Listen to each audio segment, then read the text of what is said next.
Hi hello வணக்கம். எல்லாம் எப்படி இருக்கீங்க? இப்போ தான் போய் கிங்டம் படம் பார்த்துட்டு வந்து டியூட்டி கிளம்பிட்டு இருக்கேன். அப்படியே ரிவ்யூ உங்கள்கிட்ட சொல்லிட்டு போகலாமேன்ட்டு தான். படம் ஒரு வாட்டி பார்க்கலாம்.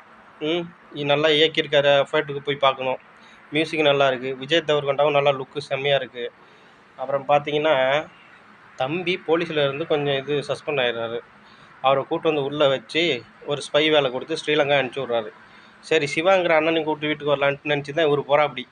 அங்கே போய் பார்த்தா கொஞ்சம் கேஜிஎஃப், விக்ரமு, ஜெயிலரு இந்த படத்தில் இருக்க துப்பாக்கியெல்லாம் கடன் வாங்கிட்டு போய் உள்ள அங்கங்கே வச்சு சுட்டு தள்ளுறாப்படி.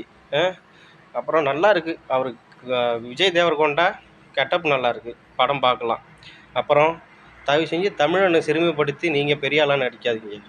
உனக்கு சுடுன்னு நினைக்குதா, பாகிஸ்தான் பார்டர் போ, மும்பை கொண்டு போயிட்டு வச்சுட்டு நீங்கள் பண்ணுங்கள். உங்களை யாரும் ஒன்று கேட்க போகிறதில்ல. நீங்கள் ஏங்க இப்படி சிறுமைப்படுத்துங்க நீங்கள்? அப்புறம் இன்னொன்று, புலு சட்டமாறன் ரிவ்யூவை போய் பார்க்கணும் இப்போ. ஏன்னா படத்தில் அவர் எப்படி பார்த்துட்டு பேசியிருக்காருன்னு தெரியல. அவர் 31ஆந்தேதி ரிலீஸ் ஆகிருக்கு, நம்ம பார்க்கல. அவர் ரிவ்யூவை பார்த்துட்டு வந்துட்டு அடுத்த ரிவ்யூ உங்களுக்கு தரேன். பாய். இதே போல் அடுத்த ரிவ்யூ உங்களுக்கு